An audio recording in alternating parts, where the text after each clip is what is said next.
अल्लाह लाखों की तादाद में मुझसे अच्छे लोगों को पैदा करेगा जो मुझसे अच्छा बोलेंगे, मगर ये तो बताओ कि तुमने क्या किया गुजरात में। तुम्हारे पास इसका कोई जवाब नहीं, कोई जवाब नहीं। और कल तकरीर में मित्रों बोल रहे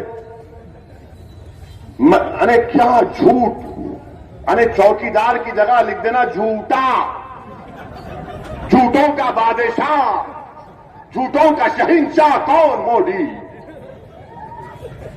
क्या बोले उन्होंने कल कि जो ट्रिपल तलाक की महिलाएं तकलीफ में है, मैं उनके साथ हूं, आप उनके साथ में हैं।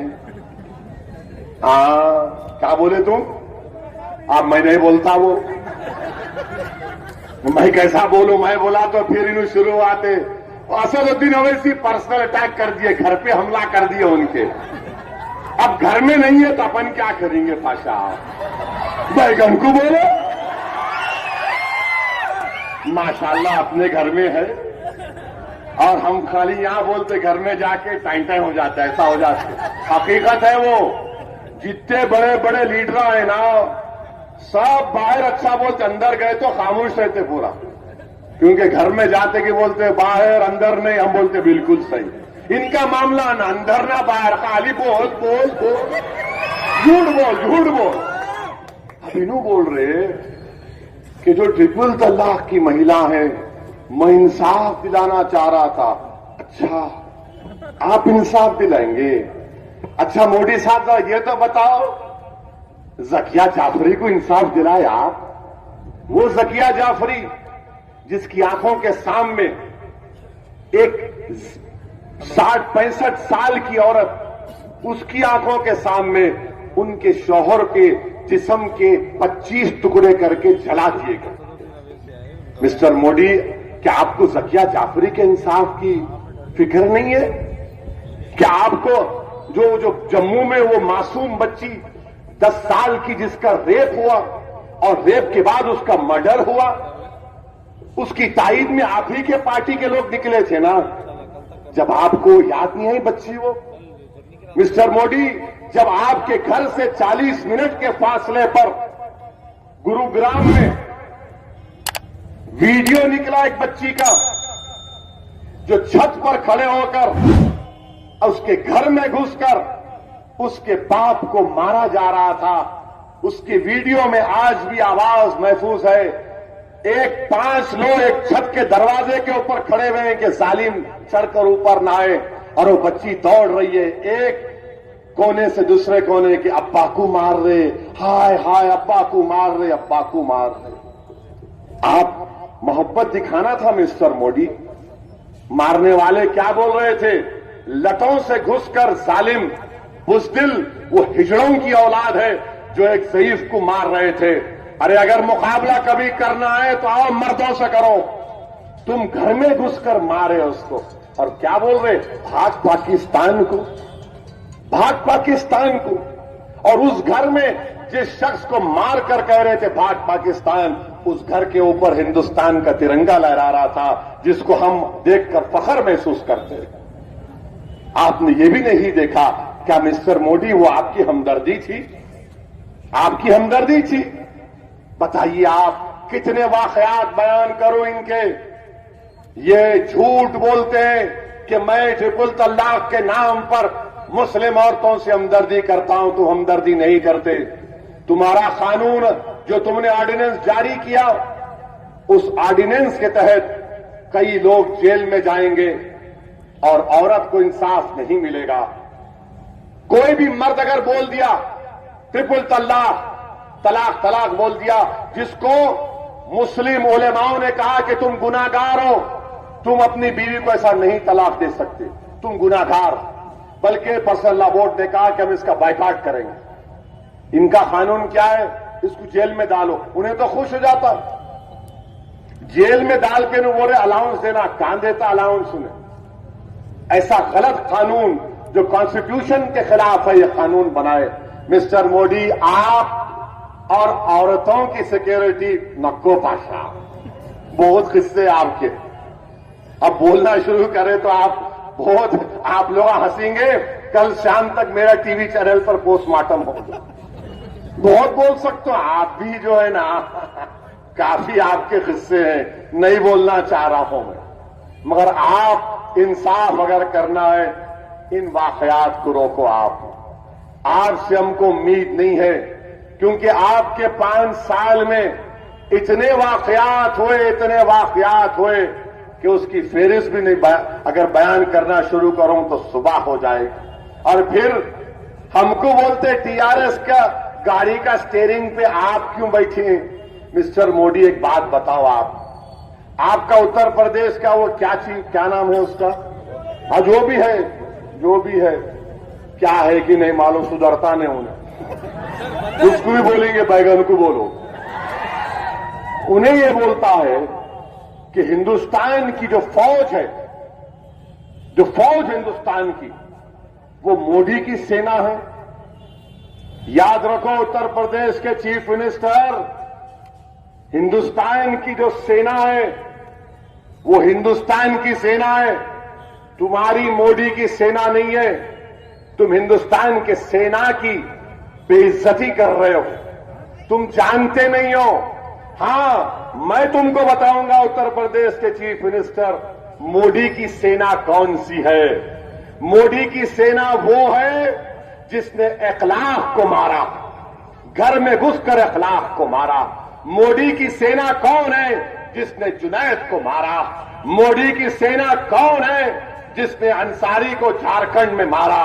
मोदी की सेना वो लोग हैं जो एक आदमी को मारकर उसको चलाते हैं। ये तुम्हारी सेना है। जो भारत की सेना है वो भारत की सेना है, जो हिंदुस्तान के संविधान के तहत काम करेगी। ये तुम्हारी मोदी की सेना नहीं हो सकती। हां, तुम्हारी सेना है जो 90 साल तक चड्डी पहनकर लट फिराते थे। 90 साल के बाद उनको याद आया कि बाबा बड़े होना चाहिए, बच्चे नए के चड्डी नहीं पहन सकते। वो तुम्हारी सेना है। मगर भारत की सेना का तुम्हारी सेना से दूर दूर तक कोई ताल्लुक नहीं है। तुम हिम्मत भी मत करो उत्तर प्रदेश के चीफ मिनिस्टर कि तुम भारत की सेना का मोदी के नाम से जोड़ दो।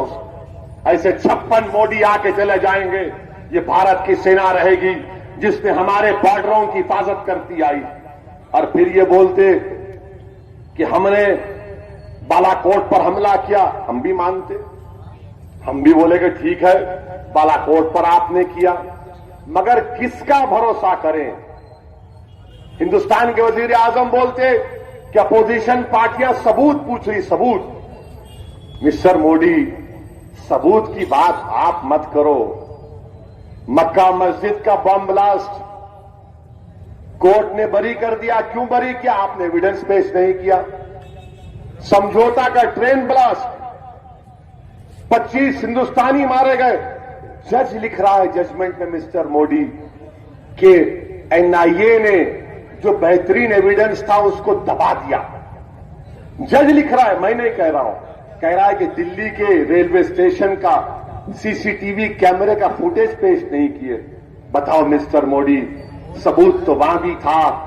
आप कह रहे हैं कि अपोजिशन लाशें पूछ रहा है। मिस्टर मोदी, समझौता की 25 लाशें, मक्का मस्जिद की 9 लाशें, ख्वाजा अजमेरी की 1 लाश आपसे मुतालबा कर रही है कि हमारे मारने वालों के खिलाफ सबूत था जो आपने दबा कर रख दिया।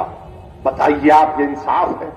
मेरे अजीज दोस्तों और बुजुर्गों, मैं आपसे अपील कर रहा हूं कि हिंदुस्तान को पाक और साफ रखना है। इनको बड़ी तकलीफ है कि हम स्टीयरिंग पे बैठे हुए वजीर आजम, हम स्टीयरिंग पे ही नहीं है, हम टायर भी हैं, हम इंजन भी हैं, हम बैटरी हैं, हम बैटरी है। याद रखो, अब आपकी बैटरी डाउन हो रही, हल्लू हल्लू जा रही है आपकी बैटरी। इसीलिए आप देख लिए अपनी शिकस्त को, मायूस होकर आप हिंदू मुस्लिम की बात कर रहे हैं। मगर मिस्टर मोदी, क्या ये हमारी कामयाबी नहीं है मित्रों कि हिंदुस्तान के वजीर आजम पर नाम मजलिस का आ ही गया, मजलिस का नाम आ ही गया। और बड़ी तकलीफ के साथ हिंदुस्तान के वजीर आजम ने कहा होगा मंजलिस, और रात भर वो सोचते रहे होंगे कैसा निकल गया, कैसा निकल गया, कैसा निकल गया। मिस्टर मोदी, ये हैदराबाद है, यहां पर हम दुश्मन की जबान से अल्फाज निकाल ही लेते हैं। हम निकल गया। अब यहां पर वो मुगल आजम पिक्चर का डायलॉग याद आ रहा मेरे को।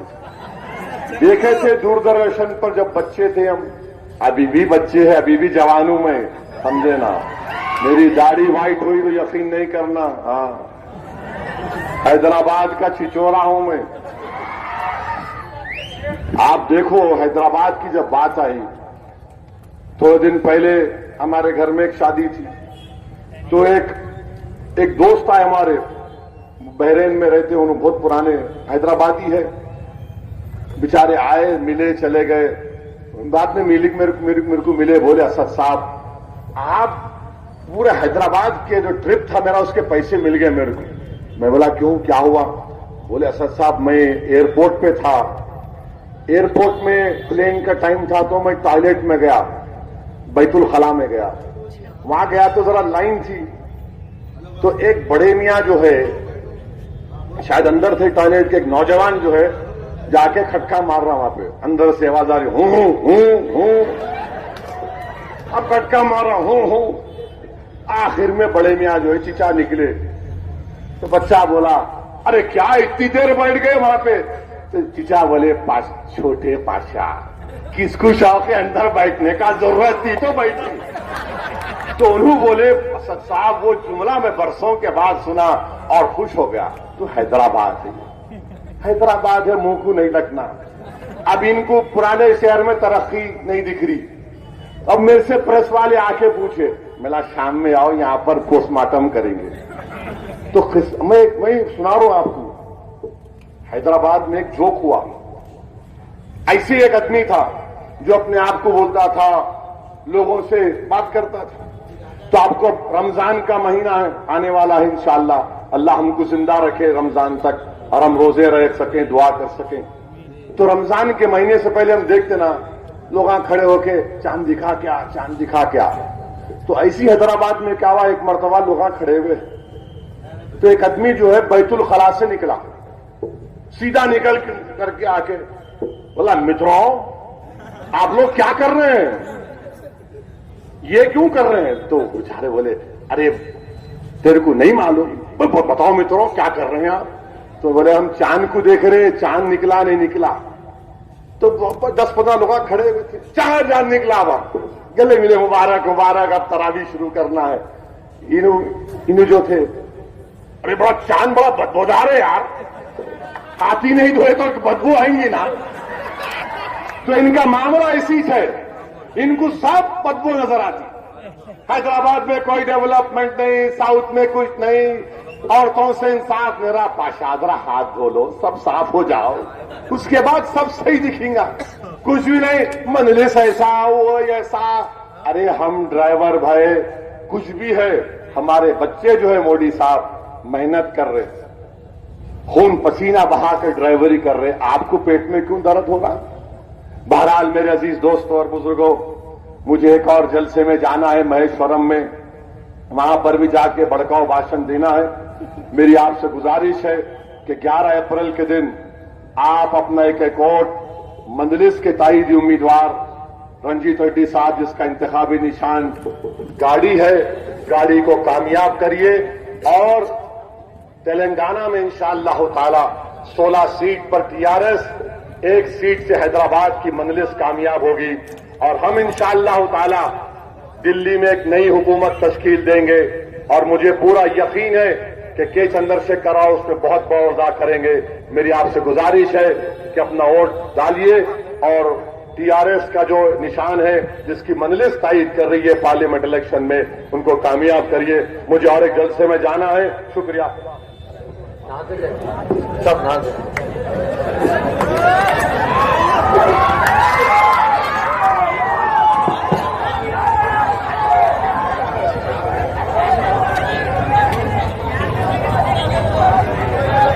आज का ये जलसा जो हल्के केवल डे के पार्लियामेंट्री Subscribe to my के लिए channel मुंतखब and किया गया also था। press this bell इस icon. उम्मीद से इख्तिताम पजीर होता है कि 11